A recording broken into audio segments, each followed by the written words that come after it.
everyone, this is Professor Benjamin, and you are almost finished week 2 of this course. So a couple housekeeping items. Number 1, initial posts and response posts. So initial posts are always due by Wednesday in this class. Response posts are always due by Friday. Initial posts need to be at least 300 words. They need to contain paragraphs. They need to include a beginning, a middle, and an end to your statements. They need to include factual basis. They need to include sources I've given you with in-text citations. And if I, in these videos, ask you to do something, I'd like to see that. So there were a lot of issues with your initial posts that were due this week. A couple of flags were the fact that a lot of you just failed to read the hard-in articles. You might have used my video or another video, or you went outside and looked at videos, but you didn't want to read the document. And the problem is that the midterm exam requires you to have read the document. And I wanted you to have read the document and included it in any of the posts that you answered this week. And a lot of you failed to do that, so you lost points. And so that's a big issue, is that I want you to read. The reason I give you the documents under the course modules is because I need you to read those, because they include important information for this course.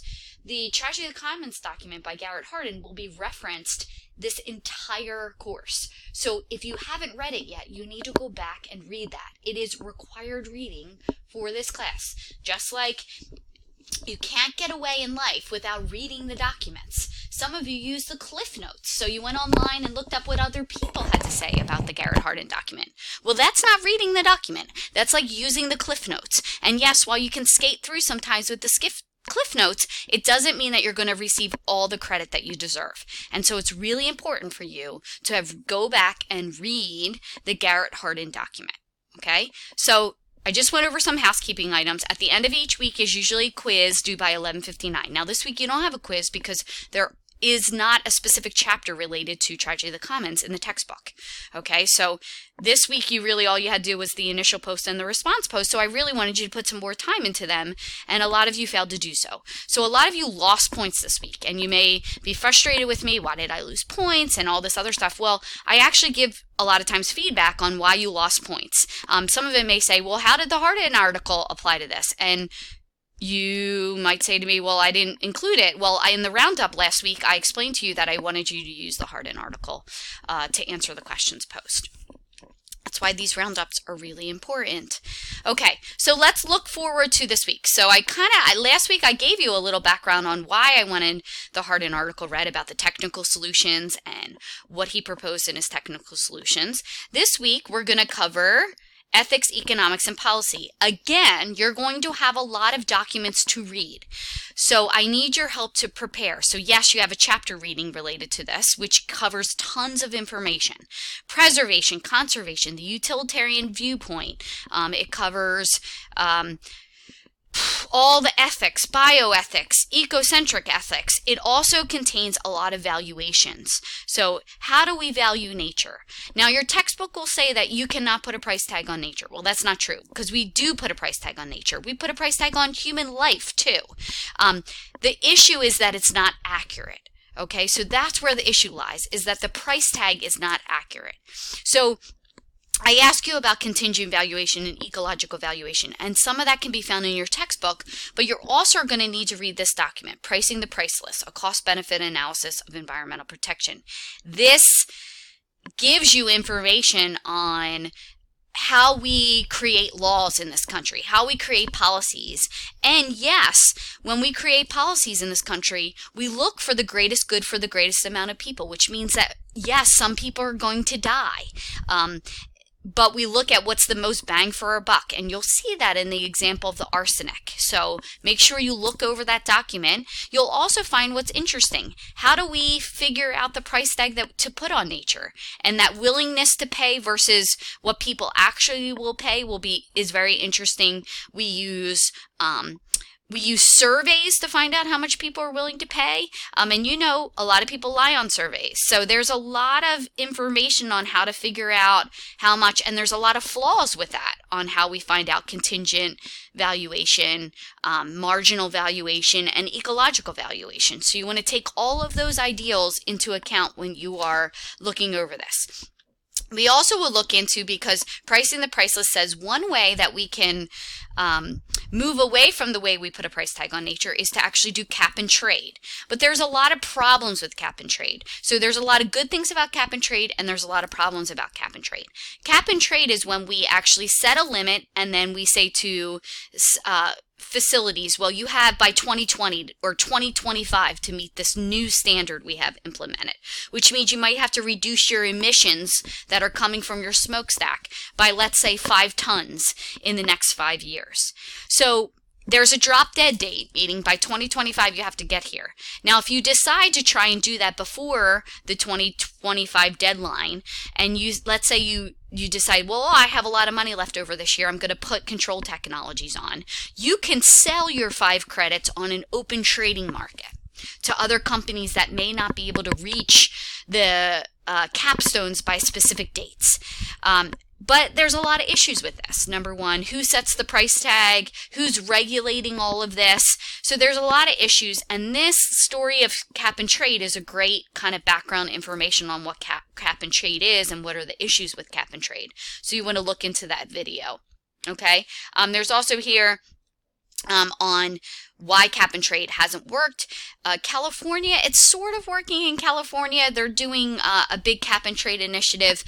When I worked for New Jersey DEP, we tried it in New Jersey and it didn't work. Just flat out didn't work. It required too much government regulation for it to work. It was a technical solution to try and solve a commons problem, and we just didn't have the workforce ready and available to be able to do it. So it fell to inspectors, and we had so much other work to do, that it just kind of sat on our desks, and it just really didn't work. It requires a significant amount of government oversight for it to work and for it to work effectively. And so that is one of the things. The other thing we're going to talk about this week, which is important, is environmental injustices. And so I give you a couple pieces to read here. These military bases, this is going on throughout Philadelphia right now, which is PFAS in our water systems. A lot of that came from, especially in Willow Grove, came from military bases where they would spray flame retardants to put out fires and to perform other operations. And guess what happened? Those PFAS ended up in the water system and they never break down. So now we have a huge problem besides lead and other things. We have huge issues in Philadelphia with not just Philadelphia, but everywhere throughout the world with these PFAS that are in drinking water. So that's another thing you can look into.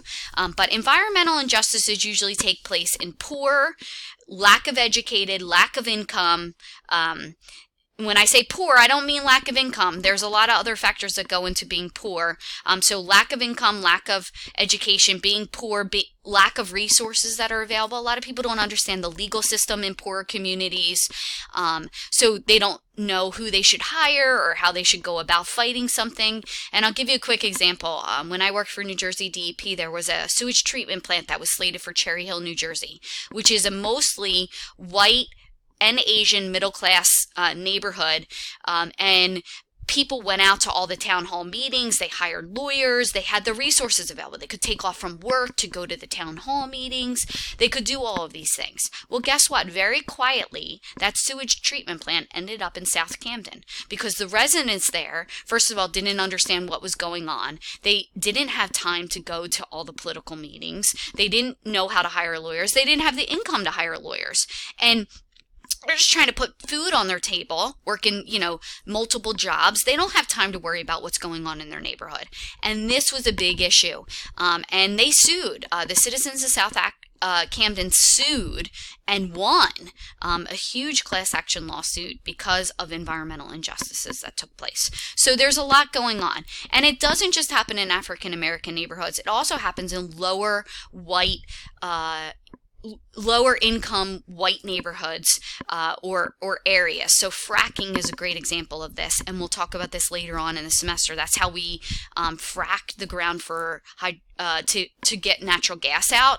But that happens mostly in white lower class areas where the mining companies have left people in despair, and then these companies come in and say, well, we're going to rent your land from you. And of course people are like, oh, I'll take the money, but they don't realize all the other health consequences that are going to come from that. So when you watch Gasland, that will definitely be something that's talked about, okay? So that just gives you a little background information on what we're going to cover this week. So don't forget, your initial posts are due by Wednesday, response posts by Friday, quiz due by next Sunday, February 2nd. And so there's a lot due in this class. While it doesn't seem like a lot, you should also be thinking about making sure you've read all the materials, because when it comes time for prep for the midterm, you're going to want to make sure that you're ready to go. And then our midterm exams in here are all essay. So you want to make sure you start thinking and reading all the materials, because when it comes time to preparing for the midterm, you will be ready to go. If you have any questions, feel free to reach out. And I look forward to more well-developed they should be like mini papers, your initial posts. And so I look forward to better substance, better factually based forum posts this week.